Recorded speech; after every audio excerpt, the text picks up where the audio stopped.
Hello, everyone. My name is Pierre from the Lean Hire podcast, and I'm very happy to have Ish today on the first episode of this podcast. It's very early, and yeah, for those who don't know Ish yet, it's a very interesting story. I met him over Zoom when he was asking me to do a mock interview for YC, and a few weeks later he reached out again and said, "Well, we got into YC," so. That's basically how I met him. And for those of you who don't know him yet, Ish, what are you working on? Yeah, Pierre, happy to be here. And my name is Ish. I'm the founder and CEO of Virtually. And we essentially let anybody build and scale an online school. And we do this by our software that brings together payment processing, live conferencing, student management. And essentially, we take the engineering out of building an online trade school so anybody can do it, not just a venture-backed startup.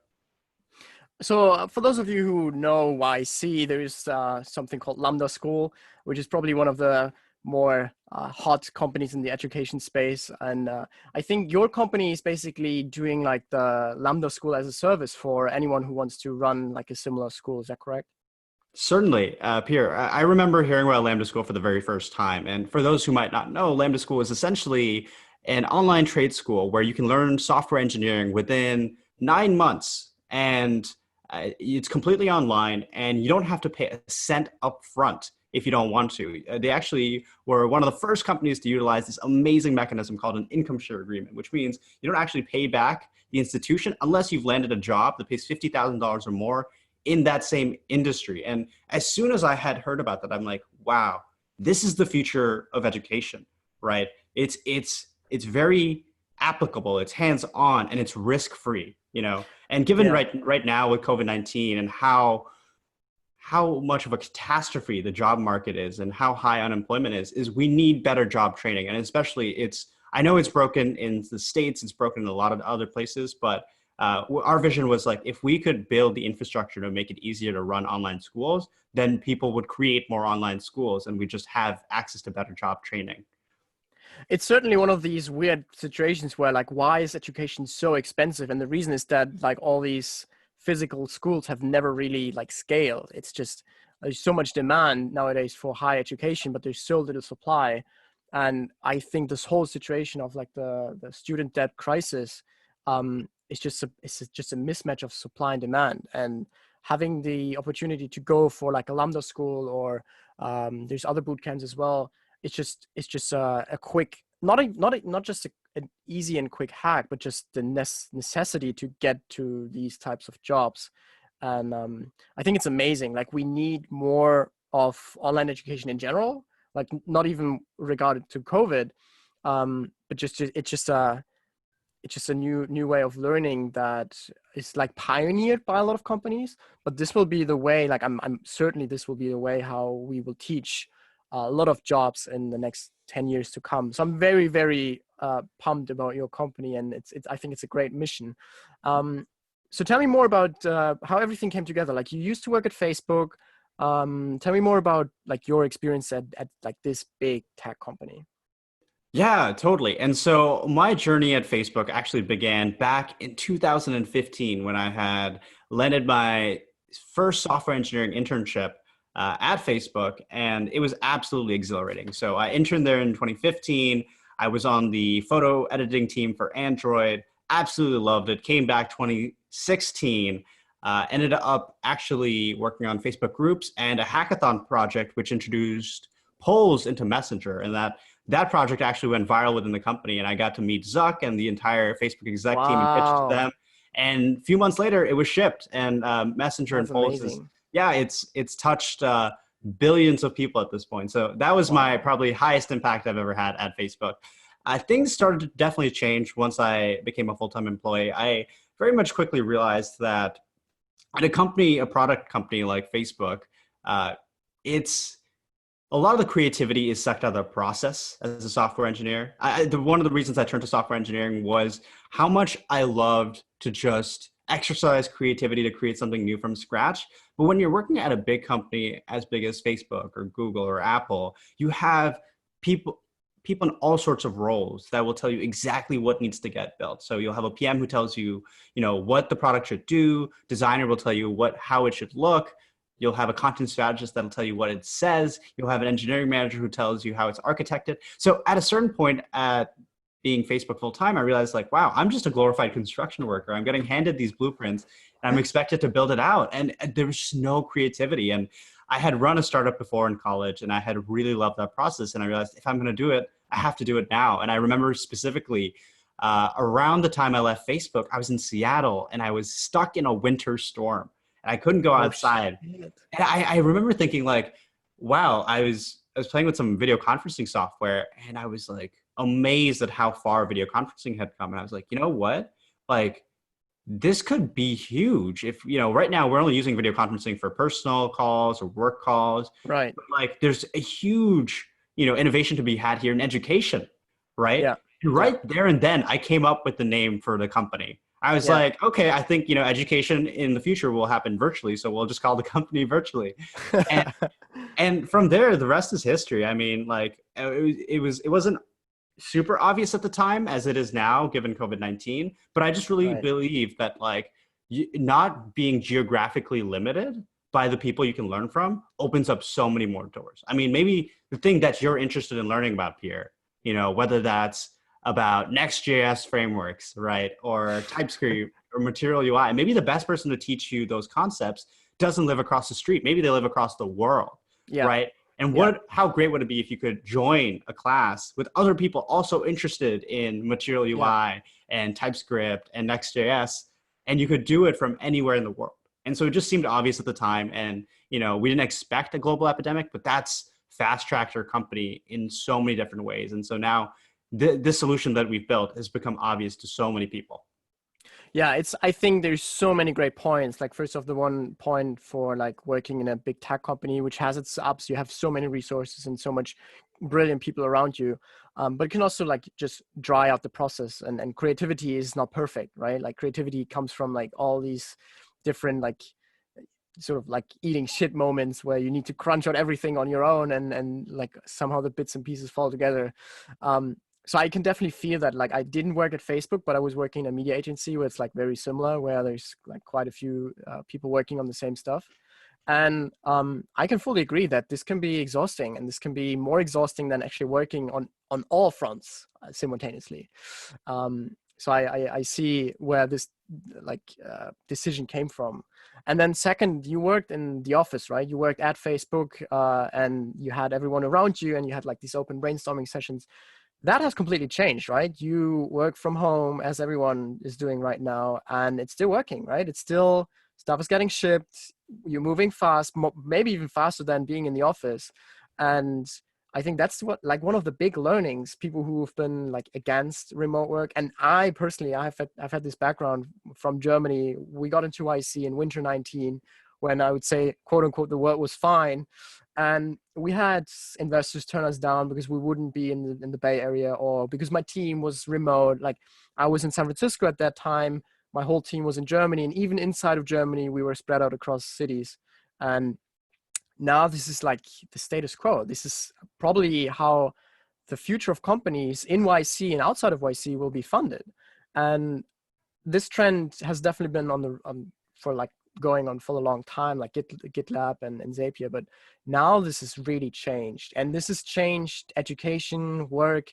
And at the end of the day, your company is like pre-work. So if you teach, like if you build boot camps that educate others, they will know how to consume information over Zoom, and they will be the first generation of engineers who would probably never be in an office. And I think that's like such an amazing time to be in, where like there's such a massive shift away, and seeing Facebook and Twitter and all these big companies opening up, it's just like I'm getting goosebumps, because I've always like wanted to be close to these companies when I was in Germany, and I didn't got my US visa, which is also like a crazy story.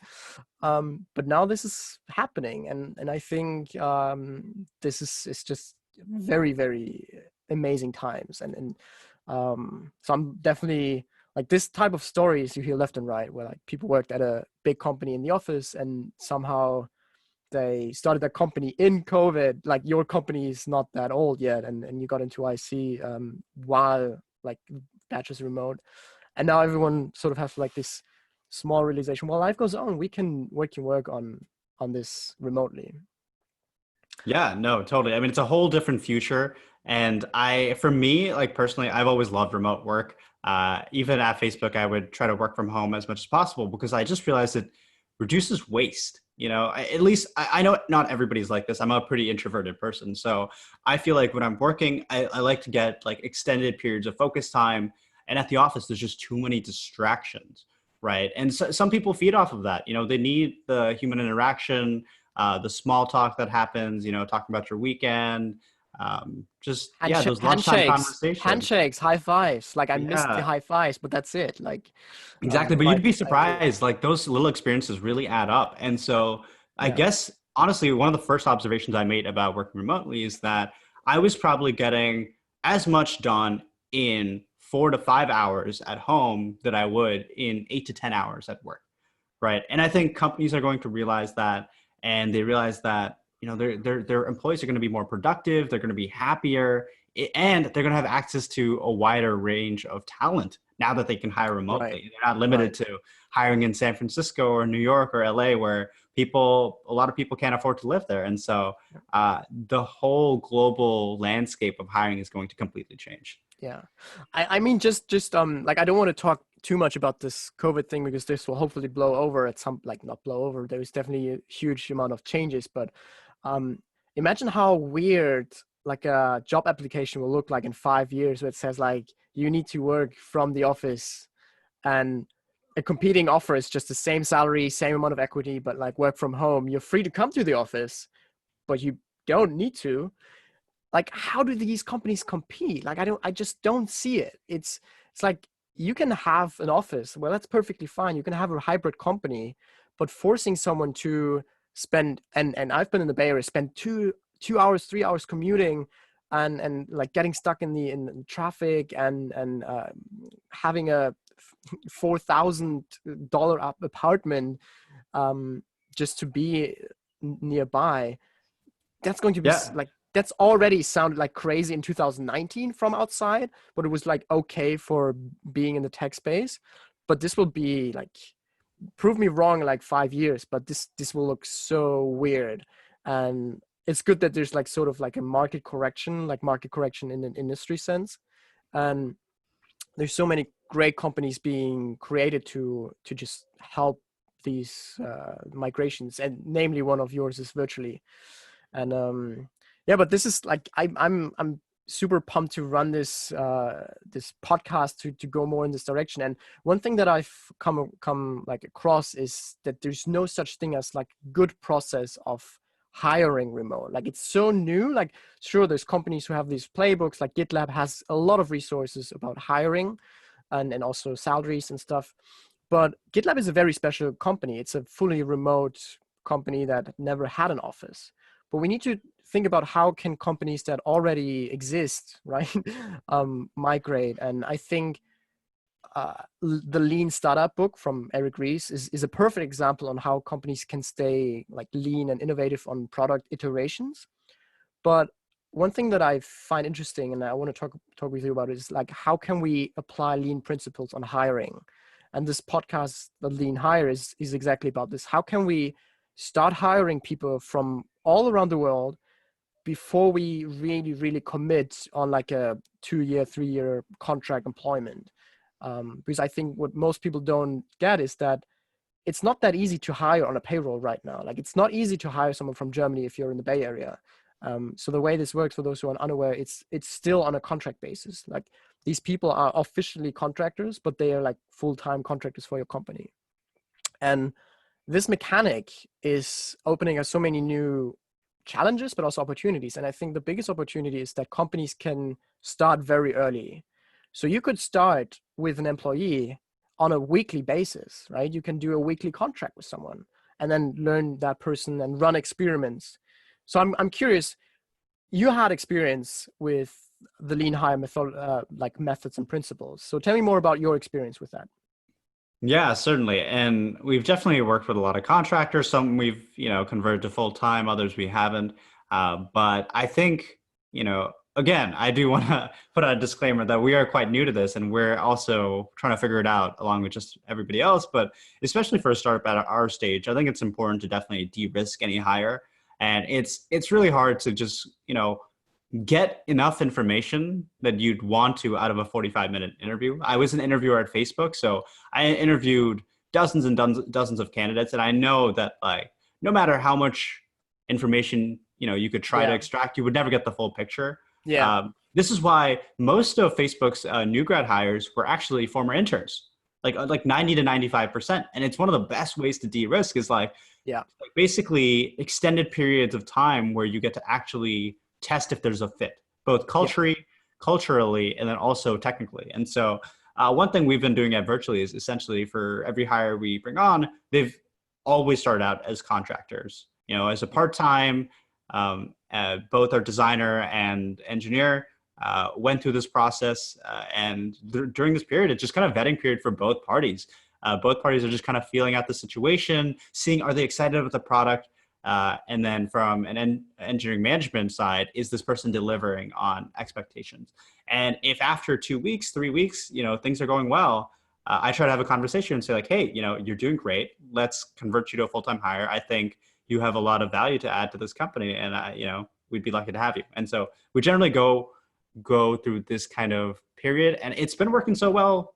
It's been working pretty well so far. So I think we'll continue this kind of methodology. I think it is new. This is not something people are used to doing. But I Right. do think with this like new kind of world of hiring that you've kind of illustrated for us, it makes more practical sense because you don't have those in-person interactions to really gauge culture fit. Yeah, I think the few points you said is that it's just a whole different way of work, and it needs a whole different way of hiring. Like it's easy to have someone in the office and have like these everyday conversations, but being remote just limits your time of interactions, and it's fine. Like we need to live with that. That you have someone over Zoom, maybe like one or twice a week, maybe like sometimes more, sometimes less.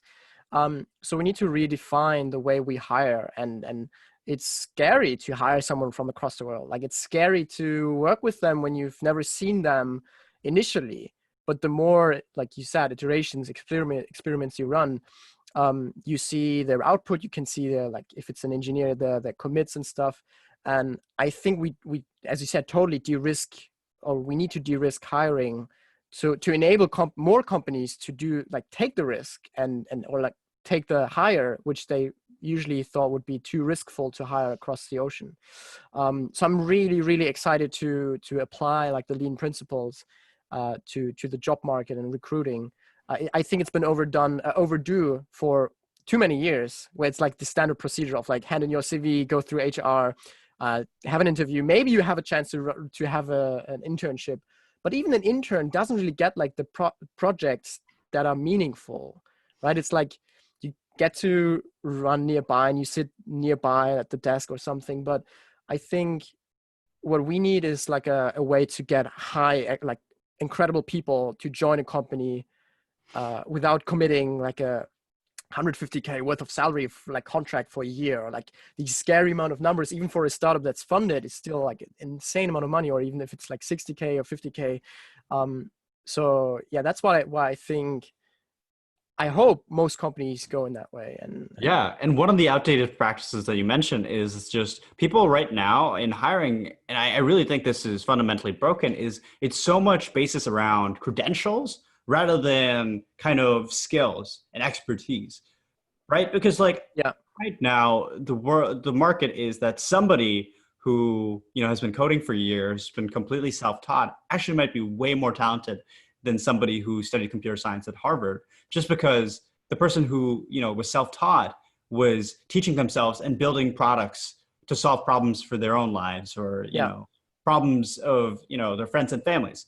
And everything they've learned is very applicable to industry. Whereas when you go through a traditional four-year university in the States, it's very theoretical. And to this day, if I have to reflect on my 4 years at Michigan, getting my bachelor's and master's degree, to this day, I use less than 1% of what I learned from my CS yeah, education. same. Most of the stuff I needed to actually be successful as a software engineer at Facebook was stuff that I learned at hackathons, stuff I learned from doing side projects, Yeah. right? Yeah. And so, moving forward, I think people are going to have to adjust to this new world where it's like, okay, people are maybe not coming out with these crazy credentials like Harvard and Stanford, but they'll quickly realize that, these programs like Lambda School and FlockJ and On Delta are just as prestigious because Yeah. even if not even more, because even it's a shorter period of time, all the work that they're doing is caught up to industry standards and they're being taught by industry experts, which is something college is Exactly. Yeah. missing. A lot of people in college, like if professors, they're researchers, right? They're forced into teaching. Or Exactly. if they did work in industry, it was so long ago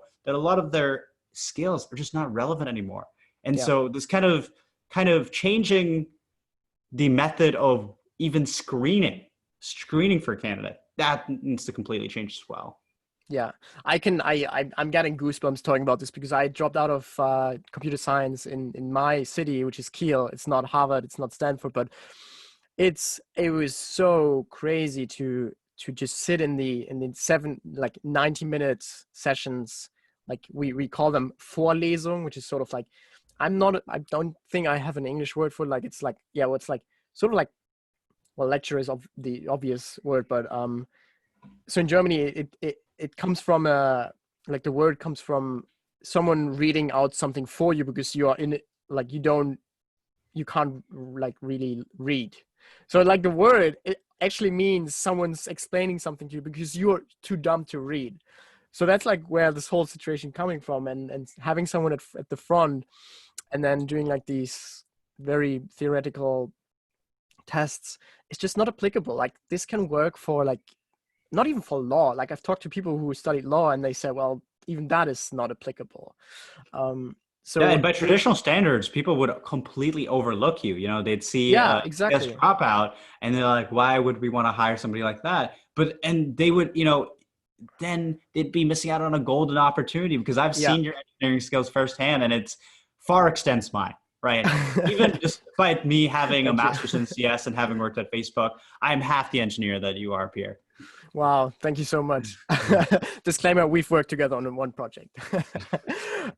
No, but I mean, this is so like, it makes me angry and it makes me happy that there's companies like yours who want to beat this. Like, you obviously don't run your own school, but you basically build like the AWS infrastructure to have anyone run these things. And if I want to see one thing burn, it's literally universities. Like I'm not a fan of like the teal type of drop out and be happy-ish. Like there's definitely reasons to go to a university, medicine, law, all these things where you should really, really be vetted and there's like standardized processes. But everything else, probably everything else should be taught online.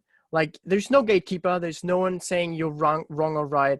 I wouldn't even judge it on the market. Like even the market can be wrong or like on a lot of types, like looking at the stock market, but just the common sense just is so much easier to get online of like what is working, what's not working, than being in like this small hub of like 5 teachers who say this is right, this is Certainly. wrong. And I don't know how it works in Germany, but Pierre, in the States, every bachelor's degree is 4 years and it's standardized. Yeah. And have you ever stopped to question, like, why is every single study 4 years? Are you telling me that mechanical engineering requires the same Yeah, amount of training right. as nursing, as lawyers, as being an English major, as What a studying great Spanish? point. It makes no sense. And at the end of the day, the only reason it's standardized that is for profits, right? Universities know that if they standardize education, they can get people to extend out the education that they could probably get in 1 to 2 years. Yeah. And they could get them to pay for 4, right? And Incentives. that's why these boot camps, I truly believe, are the future of job training because they teach you exactly what you need to know, nothing more, nothing less. Yeah. And you can still do stuff on top. Like at the end of the day, education is a like sort of like a brick game. Like you sort of get the modules you want, and standards never work for individuals. If you want to build your individual models, like I wanted to learn more about like software engineering and product development in my computer science, and it was just not like it was happening in the like last semester of masters, but I wanted to do it now, right? And I think when we think about what education looks like in 10 years, it's that someone wants to do like marketing and engineering, or marketing and or HR and backend engineering, right? And these type of modules you can pick and choose from doing these small scope boot camps, because it's just not 4 years. I don't want to study 4 years for every single module. Like I got this interest in podcasting, and I'm actually thinking about writing a book, but I'm not going to study it for years. It's not going to happen, right? And this is just I really hope this trend will accelerate through COVID, that these standardized processes will be broken up and hopefully destroyed by like some big disruption. Yeah, Pierre, and a lot of people completely don't even think about, I mean, I know it's for education, it's very normal to think about college age students and high school age students, but what about the, 29-year-old who studied English and realized that they actually want to go into software, right? What about the 40-year-old waitress who realizes she needs to make more money for her family and wants to become a UX UI designer, right? Mid-career training is completely overlooked. I mean, do you really think that these people have the ability to attend full-time a 4-year university? Absolutely. Or even the ability to take on a loan to go to these, like, right? You bought a house, you have a mortgage, you have kids, you're not even the students who take up debt are not like risk averse or risk free, but there's no way, it's just not happening. So retraining more necessary than ever right now. Like what's happening with the unemployment rate in the US is scary, and there needs to be stuff should have happened like 5 years ago. Like Lambda school should have already been like a IPO company-ish. And it's scary that this is like happening right now, and it should have happened like 10 years ago. So man, there's definitely stuff happening. And I really, really hope that like, not everyone needs to be an engineer. Not everyone needs to be a UX designer, but these boot camps, as you said, will evolve into probably even cooking and writing books, and like there's every single industry. Exactly, people running like even teachers teach over Zoom, because it's just the only way to do it right now. Like becoming a teacher is we're democratizing education, just like podcasting, right? And YouTube democratized entertainment and education for, allowing anybody with a microphone and camera to get, make it so that their voice is heard, right? You don't have to be in the media industry to, get noticed and get your message out. Now, all you need is an internet connection and a phone, pretty much. Yeah. Now we're realizing, oh, wait, you can do the same thing with education. You don't have to rely on these universities or these very elite institutions and rely on them for all of education. We realize that we can be the educators now, right? And so anybody can just go on virtually and spin up their own online class or online membership. Any small organization can start these training programs. And so we've seen the shift already in other industries, but I feel like COVID-19 was the catalyst for education and for education to just come crumbling down. Yeah.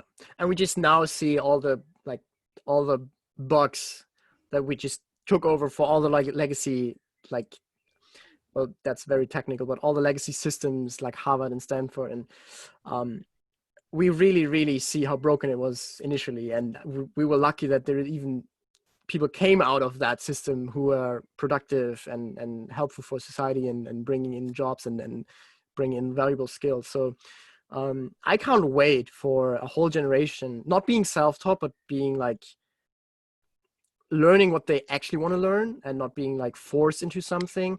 There's definitely some downsides, right? Like too much freedom in education can also be bad for like ensuring quality and ensuring like that.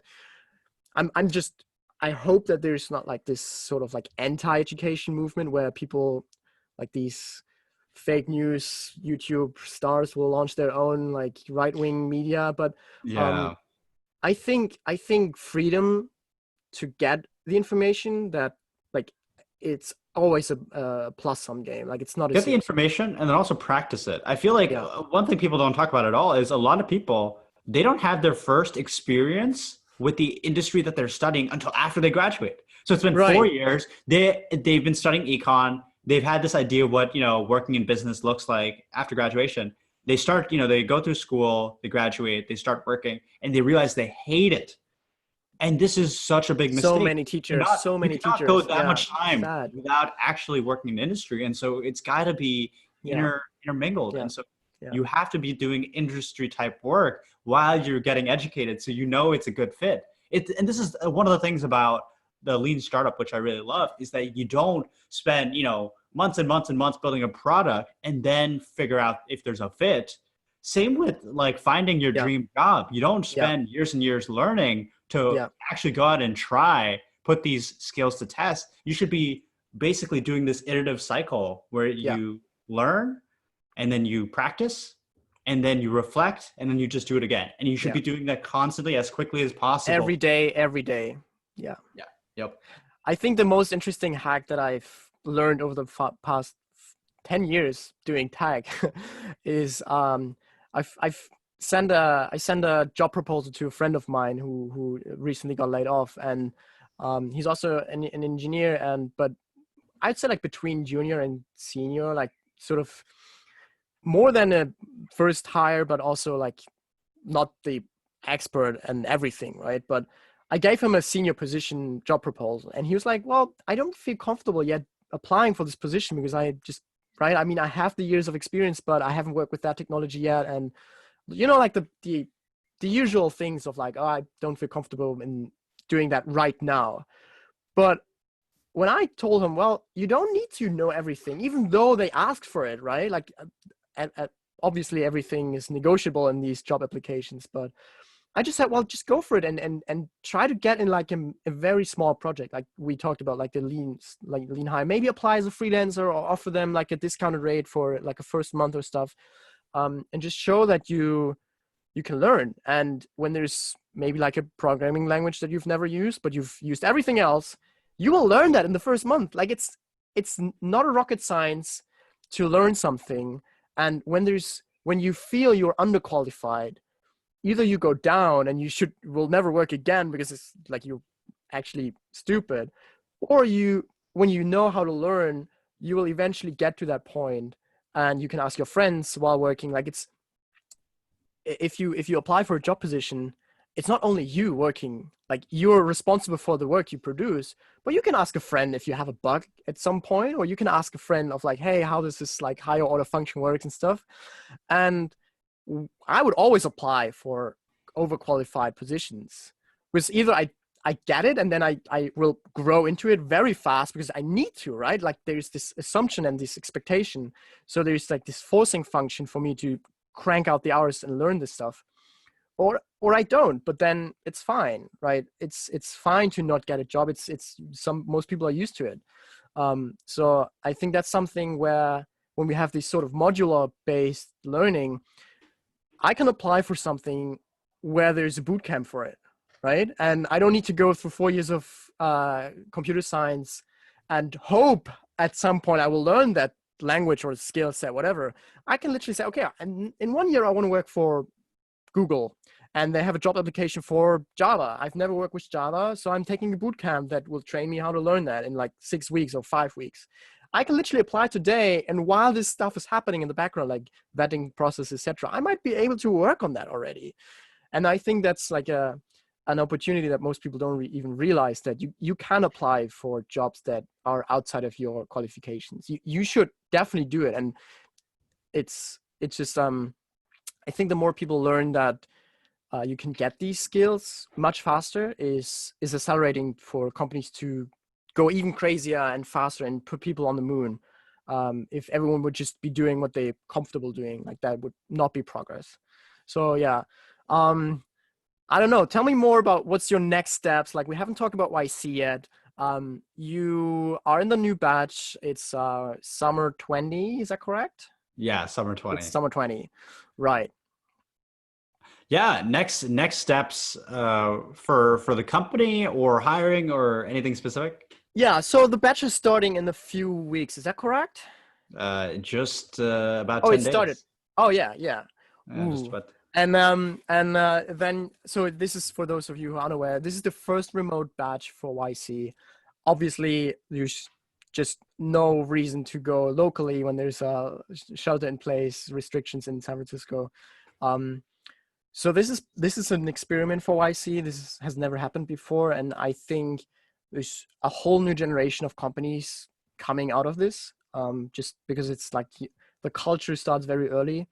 Do you plan on getting an office anytime soon?